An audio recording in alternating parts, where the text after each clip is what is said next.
संगत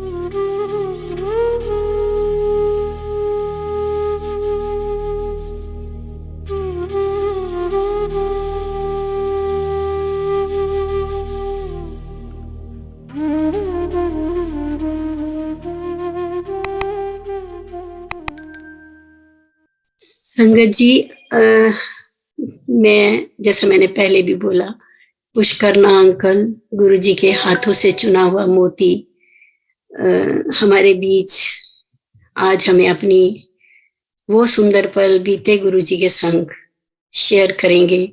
और हम बड़े वडभागी हैं जो हम सुन पाते हैं, और हमारे कान भी बड़े वडभागी हैं जो एक एक शब्द को सुन पाते हैं। ऐसे गुर को बल बल जाइए, ऐसे गुर को बल बल जाइए, आप मुकत मोह तारे, आप मुकत मोह तारे। गुरु जी के श्री चरणों में मेरा कोटि कोटि प्रणाम। सारी संगत को मेरा प्यार भरा नमस्कार। इसी अरदास के साथ मैं अपना सत्संग शुरू करता हूं। मेरा बैकग्राउंड है, मैं इंजीनियरिंग बैकग्राउंड से हूं। साइंटिफिक लॉजिकल माइंड जो कि बहुत जल्दी स्पिरिचुअल डोमेन में या उस तरह के उसमें नहीं जा पाता। नॉर्मली हम अपने आप को क्वालिफाइड कहते हैं, लेकिन मैं सोचता हूं कि जो लोग रिलेटिवली कम क्वालिफाइड होते हैं उनका ट्रस्ट लेवल बहुत जल्दी बन जाता है, तो वो हमसे बहुत ऊंचे होते हैं स्पिरिचुअल डोमेन में। हम लोग जब तक अच्छे से लॉजिक और इसमें से पार नहीं हो जाते तो तब तक हम लोग का जो है ट्रस्ट बनता नहीं। और दूसरी बात यह है कि जब तक गुरुजी महाराज नहीं चाहें तो हम में से किसी की कोई औकात नहीं है गुरुजी के पास जाने। तो it is Guruji who decides किसको आना है, कब आना है, कब उन्होंने अपनी शरण में लेना है। सॉरी, और वो तैयार करते पहले मेरे जैसे मूर्ख को, मेरे जैसे इलिटरेट आदमी को, मेरे जैसे सो कॉल्ड लॉजिकल माइंड को पहले वो प्रिपेयर करते हैं और फिर अपने चरणों में लेते हैं। तो मेरे साथ मेरी प्रिपरेशन गुरुजी ने 2003 दिसंबर में शुरू करी। तो इट वाज लाइक दैट कि मैं एक बहुत अच्छी एक बुक ऑटोबायोग्राफी ऑफ ए योगी दिसंबर 2003 में पढ़ी। और उससे पहले अगर मेरे को कोई कहता कि ऐसे ऐसे गुरु हैं और गुरु के पास जाना है तो शायद मैं आउटराइटली मना कर देता। मेरे मदर कभी कभी किसी गुरु के पास जैसे जाते थे, मेरे को बोलते थे तो मैं उनको छोड़ आता था, और मेरे को कहते थे आ जा, तो मैं बाहर से ही आ जाता था वापस। तो ऐसा माइंडसेट था, ऐसा जो है इस तरह का माइंडसेट था। लेकिन जब गुरुजी ने प्रिपेयर करा after going through that book, तो मैं डेस्परेट हो गया कि गुरु तो होने ही चाहिए। लेकिन गुरु होने चाहिए, गुरु कहां से मिले, कैसे मिले? जिनके बारे में पढ़ा था वो 50 साल पहले समाधि ले चुके थे। सो गुरुजी ऐसे करके मैकेनिज्म बनाते हैं।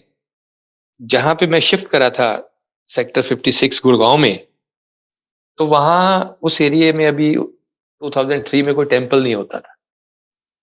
तो रिलीजियस तो मैं था, टेम्पल जाने का रूटीन था, शिव जी पे जल चढ़ाने का रूटीन था, पाठ पूजा का रूटीन था, वो सारे मैकेनिज्म थे। तो ऐसे सोचा कि इस एरिया में मंदिर नहीं है तो एक छोटा सा अटेम्प्ट करते हैं, एक ट्रस्ट बनाते हैं और एक छोटा सा मंदिर बना लेंगे ताकि शिव जी पे जल चढ़ाया जा सके। तो ये जनवरी में शुरू हुआ 2004 में, प्रोसेस चलता रहा, ट्रस्ट भी बन गई। तब मैं मिला कमांडर शर्मा अंकल से। कमांडर शर्मा अंकल जो कि गुरुजी के पास जाते थे पहले, तो कमांडर शर्मा अंकल ने मुझे रास्ता दिखाया। तो जब उनको पता लगा कि ऐसे ऐसे ये इस मंदिर के बारे में कोई कोशिश कर रहे हैं, उन्होंने हमें बोला कि अगर आप और आपके ट्रस्टीज जो अगर गुरुजी महाराज से ब्लेसिंग्स मिल जाएं तो ये आपका काम हो जाएगा। Said why not. मेरी कॉल आई थी 22 जुलाई, लेकिन उसको सौभाग्य भी कहूंगा, और उस दिन मैं जा नहीं पाया क्योंकि तब तक गुरुजी के बारे में कुछ पता नहीं था। It happens to be my birthday. तो शर्मा अंकल को बोला, मैंने कहा एक अगले 2-3 दिन में चलेंगे जरा, आज मुझे कुछ काम वाम भी क्या था, कुछ भी नहीं था, घर में फैमिली के साथ बैठ के छोटा सा एक सेलिब्रेशन करना था। लेकिन उसके बाद मुझे पता लगा तो मैं बड़ा फील करता रहा कि I have missed the call on my birthday. Nevertheless first visit commander uncle के साथ मेरी बड़े मंदिर में हुई 25 जुलाई को। नॉन वर्किंग डे था, और बड़ा मंदिर वैसे भी वो सिर्फ मंडे को खुलता था और कुछ समय के लिए खुलता था। तो जब मंदिर के अंदर जा रहा था, कमांडर अंकल ने रास्ते में काफी सारे सत्संग सुनाए, और मुझसे सही पूछो तो अगर मैंने वो, गुरुजी ने मुझे नहीं तैयार करा होता, वो बुक नहीं पढ़ी होती, तो शायद आधे रास्ते में मैं कह देता कमांडर साहब को कि चलो जी ये मुझे समझ में नहीं आती है। गुरुजी की कृपा रही, जो वो बोलते रहे मैं यस सर ये करता रहा। बड़े मंदिर भी हम पहुंच गए। जब वो मंदिर दिखाया, मंदिर तो बहुत सुंदर लगा, पर उन्होंने बताया कि ये खुलता नहीं है, खुला नहीं रहता, हफ्ते में एक बार खुलता। तो मुझे लगा ऐसा क्यों, एक तो इतना रिमोट एरिया में मंदिर, इतना दूर जाके, और संगत के लिए टोटल नहीं खुला रहता। मंदिर तो 24 घंटे खुले रहते हैं, या कुछ समय होता है बंद होने का, लेकिन ये तो हफ्ते में एक ही दिन खुलता है। तो जो सारे जो है ना वो नेगेटिव थॉट प्रोसेस और पेसिमिस्टिक क्वेश्चंस, वो सारे के सारे उस समय दिमाग में आए। फिर मैं ऐसे ही चलते चलते, जहाँ गुरुजी के नीचे गाड़ी लगती थी तो बेसमेंट थी, तो मैंने पूछा अंकल इसमें क्या है, तो ही कुड नॉट आंसर कि मुझे भी पता नहीं है। मतलब मन में सारे के सारे नेगेटिव क्वेश्चन चल रहे थे, ये ऐसा क्या है इस मंदिर में, सब ठीक है, सब चीजें सब लीगल है, कहीं कुछ दूसरा काम तो नहीं हो रहा। इतना ज्यादा ह्यूमन बीइंग्स का नेगेटिव माइंड अपने आप में फर्स्ट विजिट। और उसके बाद 25 तारीख को ही एक मदान अंकल है गुड़गांव में, उनके यहाँ एक सत्संग था, तो शर्मा अंकल वहां पे लेके गए। तो वहां जाके भी जो सबसे बढ़िया चीज ये लगी कि गुरुजी महाराज का स्वरूप वहां पे लगा हुआ था, और संगत बड़े प्यार के साथ मत्था टेक रही थी, जो आ रही थी नए, शबद कीर्तन चल रहे थे। और उसके बाद सत्संग स्टार्ट हुआ। सत्संग इज शेयरिंग ऑफ एक्सपीरियंसेस।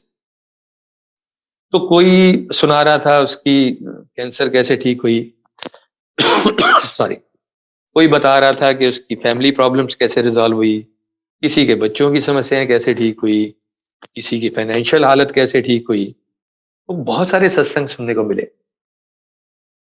अभी हालांकि इतना कुछ तैयार कर रखा था गुरुजी ने, लेकिन वो नेगेटिव माइंड जो है ना शुरू में, ये बहुत ज्यादा हावी होता है।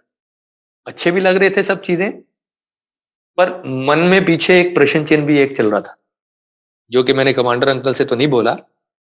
वो प्रश्न चिन्ह ये लग रहा था कि ये तो ठीक है कि गुरुजी ने इसका ये ठीक करा, इसके लिए ये करा, इसके लिए ये करा, बट ये सारी चीजें सुनाने की क्या जरूरत है। इससे भी और भी एक नेगेटिव माइंडसेट उसमें आया कि क्या ऐसा तो नहीं है, ये क्या गुरुजी का कोई मार्केटिंग डिपार्टमेंट तो नहीं है इन एक्शन, कि कुछ संगत के लोगों को बता दिया होगा कि इस तरह से आपने ये सब शेयरिंग करते रहना। तो इस तरह का मेरा माइंडसेट था before going to Guruji. Nevertheless Sharma uncle को कुछ नहीं बोला मैंने, पर उसके बाद जब बारी आई हमारी 29 जुलाई थर्सडे को, हमारे साथ और भी 8-10 ट्रस्टी थे उस टेम्पल कमेटी के।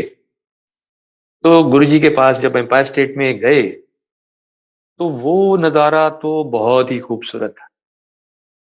जब हम 7 बजे से थोड़ा पहले ही पहुंच गए थे, गुरुजी अभी अपने चोले में नहीं थे, गुरुजी अपने पैंट शर्ट में साइड बोर्ड पे बैठे हुए थे, एक जो एम्पायर स्टेट में किचन के साथ है।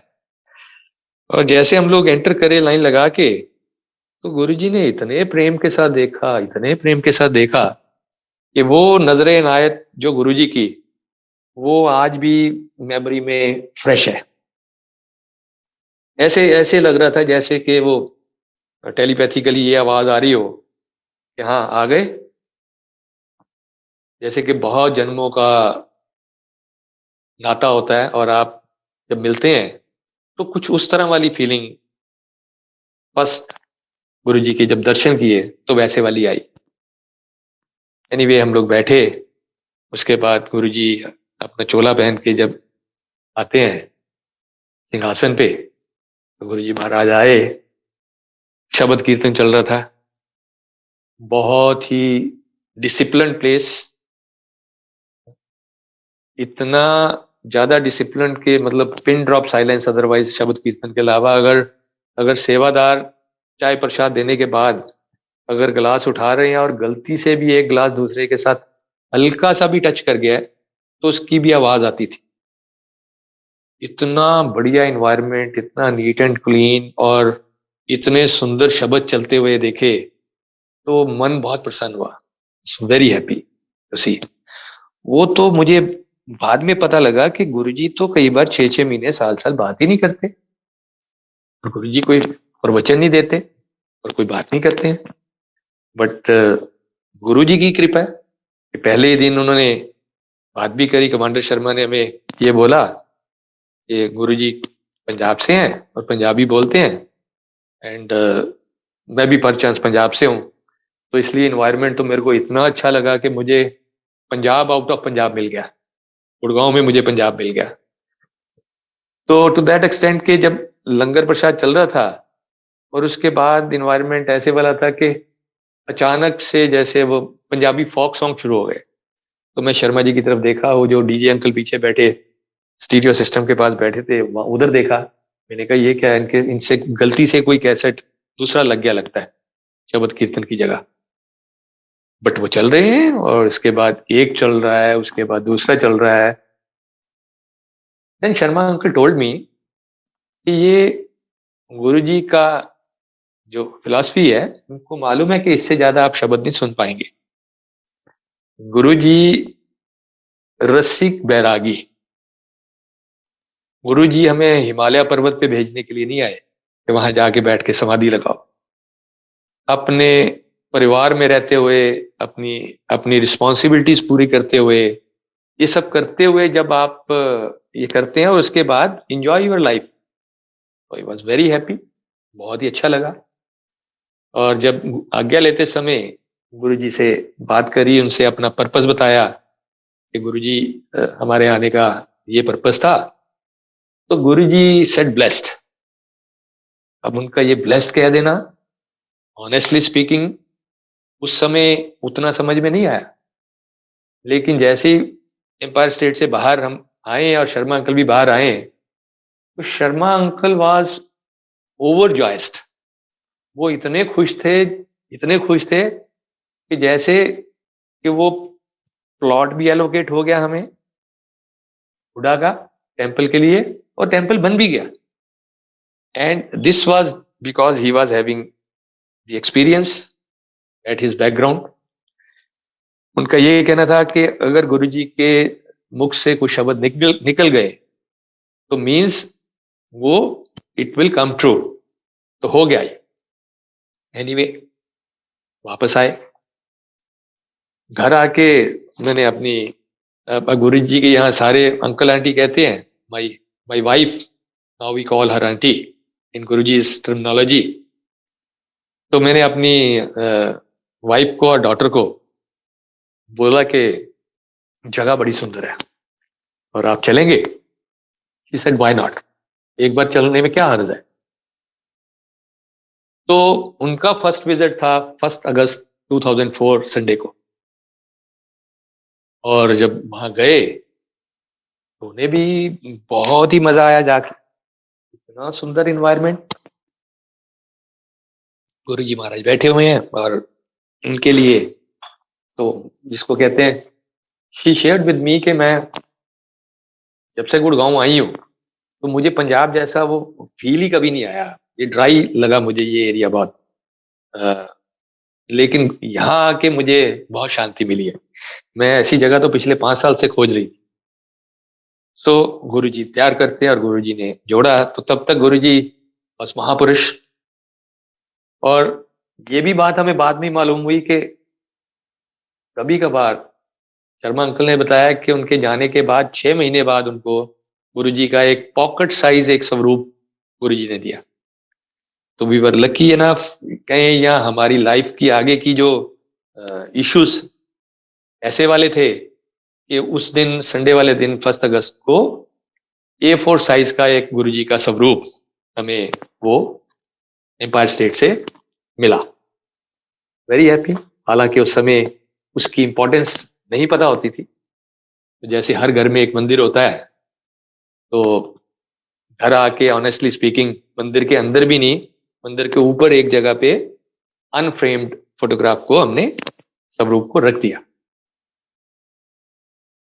अब हाउ द थिंग्स मूव, हमारे साथ 2 हफ्ते में गुरुजी ने इतना कुछ कर दिया, इतना कुछ कर दिया। मैं उसको बहुत ब्रीफ में शेयर करूंगा कि then there was no looking back. सबसे पहले तो एक शब्द जो बहुत चलता है और सबने सुना होगा कि बिन बोलिया सब किछ जान ला, इस आगे कीजिए अरदास। लिटरली दिस हैपेंड ट्रू कि हम लोग गए थे टेंपल के लिए, हम लोग अपनी कोई सी प्रॉब्लम गुरुजी के पास लेके गए ही नहीं थे, या मन में कोई ऐसी वो रख के नहीं गए थे कि हमारी ये वाली प्रॉब्लम लाइफ की और ये सॉल्व हो जाए। आंटी भी जब गई थी तो इस वाले भावना से, इस वाले उससे कोई गए नहीं थे हम लोग। लेकिन जैसे कहते हैं कि जब आप गुरु के पास जाते हैं तो वो स्कैन कर लेते हैं आपको, और जिसको कहते हैं नदरी नदर निहाल कर देते हैं, एक ही दया दृष्टि डालते हैं। तो हम ये क्या कहें कि उनको सब आगे पीछे का मालूम है, हम लोग बनाए ही उसके हुए हैं, हमारी तकदीर ही उसने लिखी हुई है, तो उसको तो सब पता होना स्वाभाविक ही है, मालूम है उनको सब। तो फर्स्ट डे जब हम गए और ये हमें स्वरूप भी मिल गया, तो उसके 3 दिन बाद 2 दिन बाद ऐसा घटनाक्रम हुआ कि मेरे आंटी की बहुत एक सीवियर पेन शुरू हुई रात को। अब हमारी हिस्ट्री ऐसी थी medical, my aunty was having a gynaecological problem. वो उनको एंड्रोमेट्रियोसिस था, जो कि हमारे गुरुजी के पास जाने से 7-8 साल पहले तक वो प्रॉब्लम उनकी चल रही थी। और 2003 में काफी सफर करने के बाद उस प्रॉब्लम से उनकी सर्जरी करवा दी थी। तो सर्जरी कराने के बाद भी महीना, 2 महीने, 3 महीने तो कुछ आराम रहा, लेकिन उसके बाद फिर वही पेन ऑफ एंड ऑन आती जाती रहती थी। कभी हम होम्योपैथी, कभी एलोपैथी, कभी आयुर्वेदी, हम पैथी शिफ्ट करते रहते थे, एक से दूसरी, दूसरी से तीसरी और फिर पहली, बट सोल्यूशन नहीं था। सारे टेस्ट भी कराते थे।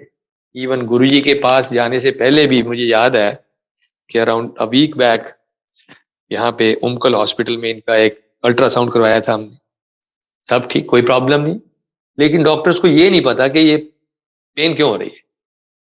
तो गुरुजी के पास जाने के तीसरे दिन के बाद इतनी सीवियर पेन कि आंटी ये कह रही थी, आप तो कहते थे कि गुरुजी का स्वरूप घर आ जाए तो कल्याण हो जाता है, मेरे साथ क्या हो रहा है। एनीवे, सुबह हम उठे, दिल्ली के लिए रश करे, और गुरुजी का स्वरूप भी साथ ले लिया मैंने। रास्ते में उसको फ्रेम करने के लिए दे दिया जहां डॉक्टर के पास जाना था, ताकि वापसी पे ले लेंगे। डॉक्टर के पास गए, ये वही डॉक्टर थे जिन्होंने इनकी सर्जरी रिकमेंड करी थी। डॉक्टर साहब से बात करी सॉरी, तो उन्होंने कहा अभी हमने तब भी ये सारी रिपोर्ट्स देखी थी और उन्होंने उस समय कोई नेगेटिव रिमार्क नहीं दिया था, लेकिन इस बार रिपोर्ट्स देखने के बाद ये सेट के ये जो है इनकी एक ओवरी के बारे में कुछ गोलमोल लिखा हुआ है, क्लैरिटी नहीं है। मैंने कहा डॉक्टर साहब आपने पहले तो बोला था सब ठीक है। एनीवे तो मैंने कहा कुछ भी करें, इनकी जो भी टेस्ट कराने, मुझे आज इसका हल चाहिए। What is the problem? तो ये बैटरी ऑफ टेस्ट हुए और उसके बाद वहां से क्लैरिटी हो गई कि इनकी एक ओवरी का कुछ पोर्शन अभी भी अंदर था और उसके पास आसपास एक बहुत मोटा मांस बना हुआ था। किडनी डबल दी साइज थी, स्वॉलन होके। और उसी समय डॉक्टर ने ये बोला कि इनकी एक सर्जरी और रिक्वायर्ड है और वो अर्जेंटली करनी पड़ेगी। Anyway we were lined up for another surgery. अब हम लोग जब निकल रहे थे हॉस्पिटल जाने के लिए रात को, तो रास्ते में एम्पायर स्टेट पड़ता है। मैंने बोला कि उस समय हमें प्रोटोकॉल्स भी क्लियर नहीं थे कि गुरुजी के पास जाने का एक प्रोटोकॉल है, इतने बजे जाते हैं, लंगर के बाद फिर जिसको गुरुजी रोकते हैं उसी को बिठाते हैं, and you cannot just walk in. मैं गया तो मन में यही था 2 मिनट में हम मत्था टेक के आ जाएंगे। जाके अभी बैठे हैं तो 2-3 मिनट बाद गुरुजी ने ऐसे इशारा करा हाथ से। तब तक मुझे समझ आ गई थी कि ये कई बार तो गुरुजी सालों साल बात नहीं करते, मैं तो बहुत नया हूं। दूसरी तीसरी बार करा तो किसी दूसरे ने, संगत ने ऐसे कोनी मारी, आपको बुला रहे हैं गुरुजी। हम लोग गए, जाके प्रार्थना करी, ऐसे ऐसे इस काम के लिए आए हैं, एंड ही सेड ब्लेस्ड, और हम लोग निकल पड़े। अब वहां जाके फिर 2-3 दिन जितने भी वो लगने थे, वो कुछ इनिशियल मेडिसिन चली, टेस्ट चले, और डॉक्टर ने ये बोला कि आपका यहाँ पे सर्जरी नहीं होगी, आपकी सर्जरी अपोलो में होगी, क्योंकि ये कॉम्प्लेक्स सर्जरी है बहुत। एनीवे केम बैक, और बीच में फिर एक अपॉर्चुनिटी मिली 11 से 16 अगस्त के बीच में कि गुरुजी के पास जब फिर गए तो शब्द कीर्तन की इंपॉर्टेंस उस समय समझ में आती है। लाइफ में जब कोई प्रॉब्लम आती है तो स्पिरिचुअली कितने उस समय ऊंचे उठाने की प्लानिंग होती है गुरुजी की, वो समझ में आती है। गुरबानी से आपको अपने क्वेश्चंस का आंसर कैसे मिलता है वो समझ में आती है। तो उस दिन जो है मेरी आंटी बता रही है कि मेरे को गुरुजी के अलावा पूरे उसमें हॉल में कोई नजर नहीं आ रहा, सिर्फ गुरुजी। और शब्द उसमें उस दिन जो बहुत सुंदर चला वो आज भी याद रहता है, एको नाम ते आए मन मेरे, कारज तेरा होवे पूरा।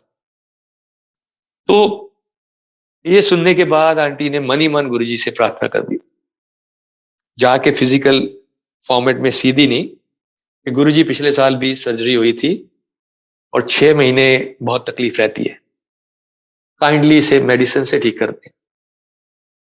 Anyway we came back. आज तो पूरे दुनिया में इतने सत्संग होते हैं, मतलब कई बार तो एनसीआर में या कोरोना से पहले तो 10-10, 15-15, 20-20 सत्संग भी होते थे एक दिन। उस समय जो है गुरुजी की आज्ञा से गुड़गांव में सत्संग होता था सिर्फ महीने में एक। और 15 अगस्त 2004 को गुरुजी की आज्ञा से एक सत्संग और गुरुजी ने आज्ञा दी करने के लिए भाटिया आंटी को। और जब हमारे पास इनविटेशन आया तो मैं आंटी से पूछा चलना है, तो शी सेड के नहीं, आप जाओ। क्योंकि मैं, ऐसा नहीं है कि गुरुजी महापुरुष नहीं है, लेकिन मेरी किस्मत ही खराब होगी। अब मेरी तो सर्जरी लाइंड अप हो गई है, तो आप चले जाओ। तो आई वेंट। तो वहां पे जो पहला सत्संग जो है वो शेयर करा एक ढिल्लो आंटी थी, अराउंड 29 ईयर ओल्ड, और उनका सत्संग जो था वो ओवेरियन सिस्ट पे था। ओवेरियन सिस्ट के लिए उनकी सर्जरी के लिए लाइंड अप थे, किसी वजह से रुकी सर्जरी। और जब दोबारा 3-4 दिन बाद गए सर्जरी के लिए तो डॉक्टर्स कहते कि नहीं, नो सर्जरी इज रिक्वायर्ड, आपके सिस्ट क्लियर हो गए, बस्ट हो गया, नथिंग इज रिक्वायर्ड। तो जैसे गुरुजी मेरे को एक डायरेक्शन दे रहे हो, तो ये 15 अगस्त की ये डायरेक्शन लेके जब घर आया तो 16 को हम लोग एक और ऑल्टरनेट ओपिनियन के लिए गए। अब जब डॉक्टर साहब ने रिपोर्ट्स देखी तो वो वही पुराने सारे वर्ड्स उन्होंने बोले, सर्जरी इज ए मस्ट, नहीं तो ये डैमेज हो जाएगा, ये हो जाएगा, ये प्रॉब्लम आ जाएगी। मैंने डॉक्टर साहब को बोला, मैंने कहा एक काम कर सकते हैं, हम एक अल्ट्रासाउंड और ले लें, क्योंकि मुझे पता नहीं क्यों लग रहा है कि पिछले 10 दिन में कोई चेंज आई हो। She said why not. तो एक अल्ट्रासाउंड वहां निकाला गया 16 अगस्त को, और उस अल्ट्रासाउंड को देखने के बाद मुझे क्लैरिटी हुई कि जो उनका इतना बड़ा मास बना हुआ था वो 70% रिड्यूस हो गया था वॉल्यूमेट्रिक। इनकी kidney was back to normal size. और जब डॉक्टर साहब ने वो रिपोर्ट्स देखी तो शी सेड कि this can be handled with medicine, surgery is not required. Same exact same word जो आंटी ने गुरुजी के दरबार में बैठ के गुरुजी से मन ही मन मांगे थे, मन ही मन। तो गुरुजी ने उसको कैसे पूरा करा? तो 2004 और आज हम 2022 में आ गए हैं, वहां से लेके आज तक।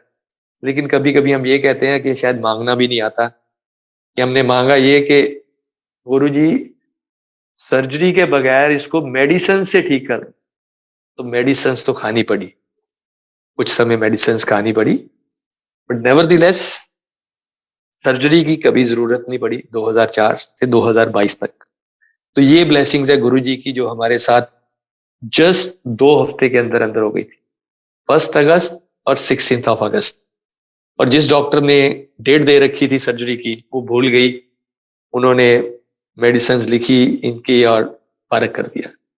ना इस पूरे 2 हफ्ते में जो गुरुजी ने मुझे सिखाया, कि जो मेरे मन में प्रश्न चिन्ह था कि शायद ये कुछ लोगों को पकड़ के खड़ा कर देते होंगे, तो मैं इतना शर्मिंदा हो रहा था, इतना शर्मिंदा हो रहा था कि उससे अगले सत्संग के लिए मैं ऐसे करके हाथ खड़ा करके सत्संग करने के लिए लाइन में खड़ा था। और गुरुजी का ये कहना कि सत्संग सुनने वाले दा और सत्संग करने वाले दा, दोनों का कल्याण। Know what really it means. अगर मैंने वो ढिल्लो आंटी का सत्संग नहीं सुना होता तो शायद हम लोग ऑल्टरनेट ओपिनियन के लिए नहीं जाते। हम लोग मन बना चुके थे कि ये सर्जरी मस्ट है, ये करनी ही पड़ेगी। इसी तरह से सब्सिक्वेंटली जब ये सत्संग शेयर करा है तो पूरे ये 17 साल में बहुत बार बहुत सी आंटीज मेरे पास आई कि इस सत्संग के सुनने के बाद हमारा अगला लाइन ऑफ एक्शन इस तरह से चेंज हुआ। तो मुझे गुरुजी ने ये समझाया with in few weeks, look ये सत्संग की इंपॉर्टेंस क्या है, okay. And I literally got ashamed कि मेरे मन में क्या चल रहा था। और 29 जुलाई को मैंने फर्स्ट टाइम गुरुजी के पास गया था एम्पायर स्टेट। और 29 अगस्त 2004 को मैं इतनी मोटी मेडिकल फाइल लेके मैं सत्संग शेयर करने के लिए हाथ खड़ा कर रहा था। अभी भी माइंड वो लॉजिकल था कि किसी से बात करेंगे तो उसको ये भी तो बताएंगे कि ये पहली रिपोर्ट थी और ये अब की रिपोर्ट है और ये इसके एविडेंसेस हैं। मतलब माइंड अभी भी एविडेंसेस के ऊपर बात कर रहा है। तो ये ब्लेसिंग गुरुजी की होने के बाद तो फिर जिसको कहते हैं ना नो लुकिंग बैक, गुरुजी ने पीछे मुड़ के नहीं देखने दिया। उसके बाद गुरुजी ने इसके बाद फैमिली को, एक्सटेंडेड फैमिली को, पेरेंट्स को, फ्रेंड्स को, मतलब हमारे पास कोई बात ही नहीं होती थी और करने के लिए except to talk about Guruji, to talk about his blessings. और वो जो मंदिर के लिए जिसके लिए गए थे वो लैंड एलोकेट हो गई, उस पे मंदिर बन गया। वो मंदिर वाले फ्रेंड्स मेरे से नाराज रहते थे क्योंकि मंदिर नहीं जा पा रहा था मैं। तो मुझसे कहते थे कोई नाराजगी है? मैंने कहा नहीं भैया नाराजगी कोई नहीं है। जो मेरी रेस थी, जो मेरी एक वो तलाश होती है गॉड को फाइंड करने की, वो गुरुजी के पास जाने के बाद उनकी कृपा से मेरी वो तलाश खत्म हो गई। मैंने भगवान को अपने सामने बैठा हुआ देख लिया है। सो गुरुजी ने इस तरह से ब्लेसिंग्स दी, इस तरह से ब्लेसिंग्स दी कि जिसका कि कोई बयान करना बहुत मुश्किल है। कभी कभी हम बात करते हैं कि हम गुरुजी के बारे में कोई बात करें तो ये तो वर्ड ही ऐसा है, go and row from darkness to light. अंधकार से उजाले की तरफ ले आने वाले को हम गुरुजी कहते हैं। और हम जब सत्संग की बात करते हैं और सत्संग की इंपॉर्टेंस की बात करते हैं, पहले पहले मुझे लगता था सत्संग के लिए कहीं लेके जा रहे हैं तो वहां कीर्तन हो रहा हो, और ये शेयरिंग वाला ये कॉन्सेप्ट गुरुजी का, गुरुजी का सत्संग, सत मीन्स ट्रुथ और संग मीन्स कंपनी। आप ऐसे लोगों की कंपनी में हो जो कि ट्रुथफुल है और अपनी शेयरिंग जो है वो ट्रुथफुलनेस के साथ कर रहे हैं। यहाँ पे कोई स्टोरीज बना के नहीं उसको हमें बता रहा, जो अपने लाइफ के एक्सपीरियंसेस है, जो जो उन्होंने गुरु जी के पास जाने के बाद जो जो ब्लेसिंग्स उन्हें मिली है उसकी शेयरिंग कर रहा है। तो दैट इज सत्संग। और जो गुरु जी का ये कहना कि सत्संग करने वाले और सत्संग सुनने वाले दोनों का कल्याण, तो आज भी अगर जैसे मैं ये सत्संग 17 साल 18 साल आज मान लेते 17.5 साल बाद भी शेयर कर रहा हूं, तो I am reliving all those moments. मैं वो सारी ब्लेसिंग्स को जी रहा हूं वापस, उस सारे समय को मैं याद कर रहा हूं, उसको लिव कर रहा हूं। अदरवाइज तो आदमी इतनी जल्दी भूलता है, ब्लेसिंग्स को इतनी जल्दी भूलता है। तो ये गुरु जी का तरीका है उनके साथ अपने आप को जोड़े रखने का, कि हम लोग उनके साथ जुड़े रहें। जब हम उनकी ब्लेसिंग्स की चर्चा करते हैं तो हम वो सारा टाइम याद करते हैं कि हम कितनी बड़ी मुसीबत में थे, कितनी बड़ी प्रॉब्लम में से गुरु जी ने कैसे ऐसे एक ही झटके में निकाला। So that is wonderful process. ना गुरु जी के बारे में जैसे मैंने बात करना तो बहुत ही डिफिकल्ट, मतलब हम में से किसी की कोई औकात नहीं है कि हम गुरु जी के बारे में कोई बात कर पाए। वो शब्द बड़ा ही अप्रोप्रिएट है, इसको कहते हैं ना कि अगम अगोचरा तेरा अंत ना पाया। आपका अंत कौन पा सकता है? क्या बयान कर सकते हैं हम आपके बारे में? मैं जो जाके जैसे मैंने बोला कि पहले दिन का वो दर्शन नहीं भूलता, वो गुरबानी में आता है, ये भी बड़ा सुंदर शब्द है, अति सुंदर मनमोहन प्यारे। तो इतने सुंदर गुरु जी, इतने मतलब क्या कहते हैं मैग्नेट की तरह उनकी खींच, और ये पर्सनैलिटी, ये नूर झलकना उनके वहां से बयान से बिल्कुल बाहर है। बयान करके हम उसको नहीं एक्सप्रेस नहीं कर सकते। और जब हम शब्द सुनते हैं ना, वो गुरु बिन घोर अंधार, गुरु बिन समझ ना आवे। तो जब तक गुरु नहीं समझाते अपने बारे में, तो मेरे जैसे मूर्खों को तो वही लगता है जैसे मैंने बताया अपना एक्सपीरियंस, कि जब मैं शुरू में गया तो मेरी क्या सोच थी। लेकिन जब गुरु ने अपनी दया दृष्टि, अपनी कृपा दृष्टि, अपनी नजर, मेहर, इसकी नजर मारी, तो हमें समझ आनी शुरू हुई कि गुरु क्या है। तो वहां तो गुरु जी के पास तो हमेशा गुरु जी भी कहते थे कि इतने सब प्रैक्टिकल है। गुरु जी प्रैक्टिकल करके दिखाते थे चीजें सारी। प्रैक्टिकल, जैसे इंजीनियरिंग बैकग्राउंड से हूं तो हम एक थ्योरी की बात करते हैं और एक प्रैक्टिकल की बात करते हैं। तो हमारे पास बहुत सारे ग्रंथ हैं, बहुत सारे स्क्रिप्चर्स हैं, हमारे पास रिलीजियस मटेरियल हमारे पास बहुत है। लेकिन कई बार क्या होता है कि हम सिर्फ उस रिलीजियस जो भी हमारे पास ग्रंथ है वहां सिर्फ मत्था टेक के हम काम चलाते, और शायद तब कहते हैं कि ये काम हो गया हमारा। गुरु जी ने उसके अंदर क्या है, वो जैसे प्रिंसिपल बैठ के बच्चों को सिखाता है ना, तो जब उनकी क्लास लगी होती थी पिन ड्रॉप साइलेंस में और गुरु जी सामने बैठे होते थे और उस समय वो जो गुरबानी सुनाते थे, तो उसका जो आनंद था उसका तो कोई बयान ही नहीं कर सकता। कभी कभी कोई संगत पूछ लेती थी गुरु जी से कि गुरु जी ये पंजाबी पीछे चल रही है, मुझे पंजाबी आती नहीं है, मुझे समझ नहीं आ रहा। गुरु जी कई बार कहते थे तेनू समझन नू किन्ने क्या है, सुन। और मैंने ये देखा है कि सुन सुन के, और जब गुरु जी नजर कर देते थे, तो मैं कई ऐसे बंगालीज को, कई ऐसे दूसरे स्टेट्स के लोग जो कि नॉन पंजाबी हैं, मैं उनको वो शब्द गाता हुआ या उनको शब्द का मतलब जब कभी बैठते हैं, तो प्रोबेबली उनको मेरे जैसे एक पंजाबी से ज्यादा बढ़िया पता होता है उस शब्द का मतलब क्या है। तो ये गुरु जी की जो है ना प्रैक्टिकल वर्कशॉप ऑफ स्पिरिचुअलिज्म, क्या पढ़ाना है। और ये मान के चलें कि जो मेडिटेशन है, मतलब मेडिटेशन मैंने वहां देखा कि अदरवाइज बाहर कई जगह 6-6 महीने की ट्रेनिंग प्रोग्राम होते हैं, कि किसी जगह 3 महीने का होता है, मेडिटेशन सिखाई जाती है। वहां मैंने देखा मिला जब लोगों से, कभी मैं पूछ लेता था आपने कोई मेडिटेशन का प्रोग्राम किया, कोई क्लास लगाई है ना। मतलब गुरु जी के चरणों में बैठ के, और गुरु जी एक नजर प्रेम की मारे उनके ऊपर, और इस कदर उनकी समाधि लगी होती थी, इस कदर चेहरे पे संगत के नूर होता था, इस कदर वो ब्लेस्ड होते थे, और आंख नहीं खुलती थी 2-2 घंटे लोगों की।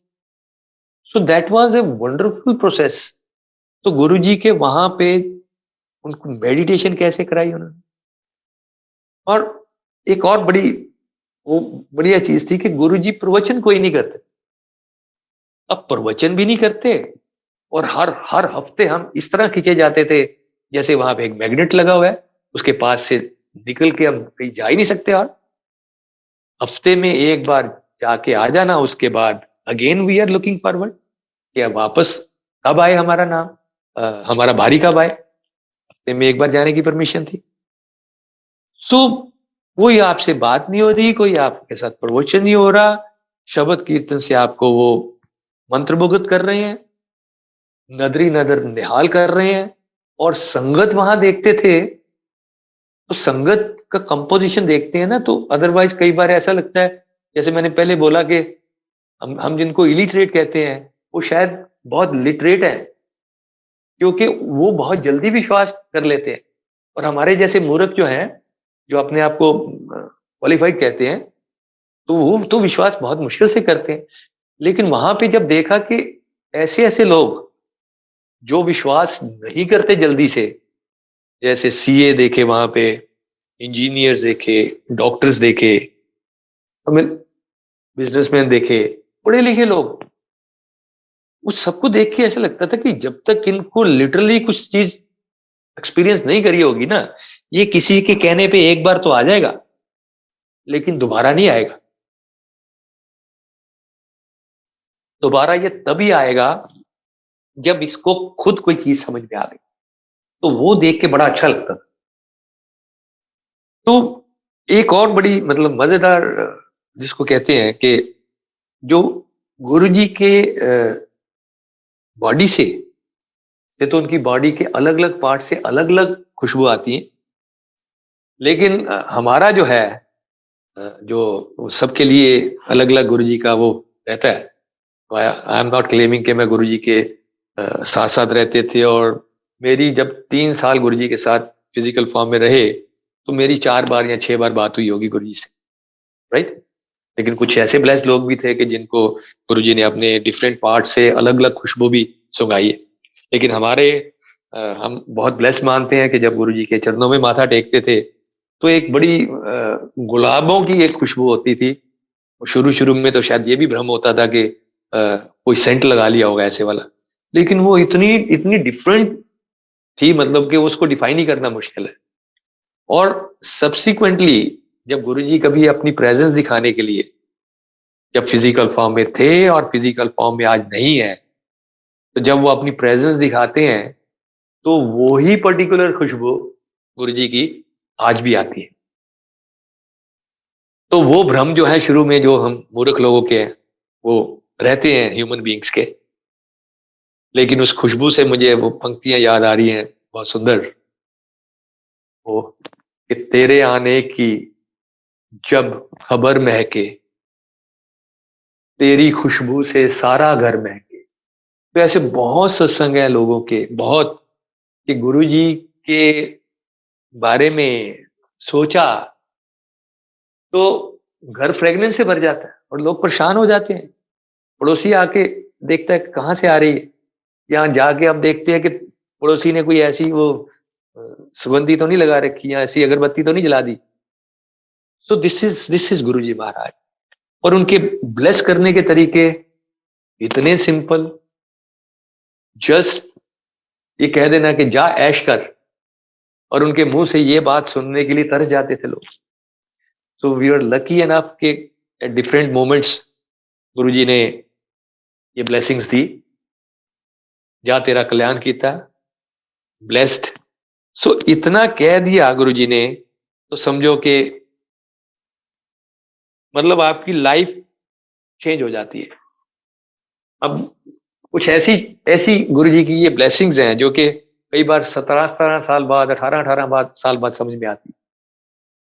आई जस्ट कोरिलेट, मैं कुछ छोटे छोटे सत्संग में शेयर करूंगा कि गुरुजी के इस वर्ड के कहने के बाद लाइफ जितनी मर्जी रोलर कोस्टर की तरह चले, जितने मर्जी ऊंच नीच आए, लेकिन जब उन्होंने कह दिया जाए ऐश कर, तो फिर ऐश ही करते हैं, ऐश ही करते हैं। और इतनी सिंपल फिलॉसफी गुरुजी की, गुरुजी का ये कहना, वो जो एबीसी है गुरुजी की, ये एबीसी नहीं करनी है, ये वाली क्या नहीं करनी, किसी को अब्यूज नहीं करना, किसी को ब्लेम नहीं करना, और किसी को क्रिटिसाइज नहीं करना। ये इतनी सिंपल चीजें हैं तीन, कि इसको पकड़ने के बाद जिंदगी एकदम से डिफरेंट ही हो जाती है। इंप्लीमेंट करना मुश्किल है, लेकिन गुरु के शब्द हैं ये। और गुरु जी का इतनी simple philosophy general Kapoor uncle ने शेयर करी थी कि ऐसे एक दिन रात को रुके हुए थे, तो तब उन्होंने उनसे पूछा कि जनरल साहब आपने धर्म के बारे में क्या क्या पढ़ा है, and so and so fourth करने के बाद लास्ट पे गुरु जी ने कुछ लाइनें बोली हर एक रिलीजन से, उसी भाषा में। और जब पूछा कि समझ आया, जनरल साहब कहते नहीं। He said, मैंने कुछ कॉम्प्लेक्स नहीं कहा, ये कहा है कि किसी का बुरा नहीं करो, जिसका भला हो सके उसका भला कर लो। I mean, इतनी सिंपल सी बात, किसी का बुरा नहीं करो, अगर किसी का भला नहीं कर सकते तो बुरा नहीं करो, और जिसका भला कर सकते हो उसका भला करो।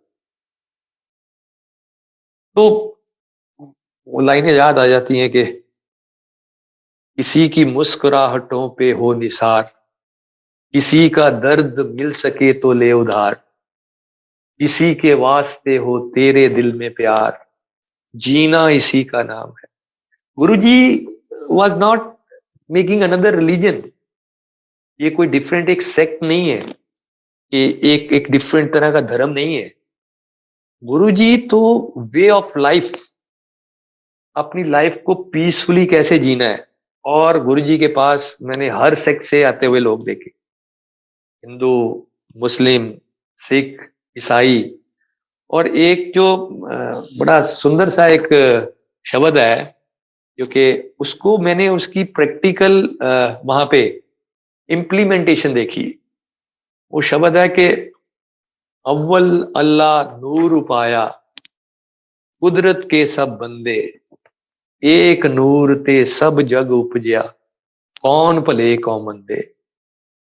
तो गुरुजी का ये वाला जो शब्द है, जब इसकी इम्प्लीमेंटेशन कैसे थी कि 4 लोगों को एक ही थाली में लंगर कराना, वो किस जाति से है, किस धर्म से है, किस फाइनेंशियल स्टेटस से है, कौन ऊंच है कौन नीच है, शेर और बकरी को एक ही घाट पे पानी पिलाना।